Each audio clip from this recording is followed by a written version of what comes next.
మిథున రాశి వాళ్లకు ఈ వారం అనుకూలంగా ఉంటుంది. అనారోగ్య సంబంధమైనటువంటి బాధలు సమస్యలు అన్నీ కూడా తొలగిపోతాయి. ఉల్లాసంగా వ్యవహరించగలుగుతారు. పిల్లల చదువుల విషయాలు కలిసి వస్తుంటాయి, సంతోషాలనిస్తుంటాయి.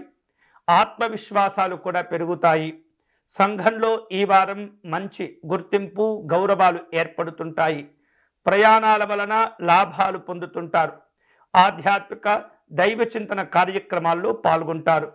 కుటుంబ సభ్యుల యొక్క సహకారం ఉన్నతంగా మీకు ఉపయోగపడుతుంది. వివాహాది శుభ కార్యక్రమాలు కూడా ఫలిస్తాయి. అంతేకాకుండా నూతనమైనటువంటి పరిచయాల వలన దీర్ఘకాలికంగా పెండింగ్లో ఉన్నటువంటి పనులు ఏవైతే ఉంటాయో అవి కూడా చక్కగా మీరు ముందుకు తీసుకువెళ్ళగలుగుతారు. స్థిరాస్తి వివాదాల్లో ఉన్న ఇబ్బందులు కూడా తొలగిపోతుంటాయి. షేర్లు పెట్టుబడుల విషయాల్లో మిథున రాశి వారు జాగ్రత్తగా వ్యవహరించాలి. అనవసరమైనటువంటి ఖర్చులకు ధనాన్ని ఉపయోగించకుండా భవిష్యత్తు అవసరాల కోసం కాస్త నిధిని ఏర్పాటు చేసుకునే ప్రయత్నం చేయటం వలన విశేషమైనటువంటి శుభాలు పొందవచ్చు. దూర ప్రాంతాల్లో ఉన్నటువంటి స్నేహితులను బంధువులను వివిధ మాధ్యమాల ద్వారా పలకరించుకునేటటువంటి అవకాశాలు ఉంటాయి.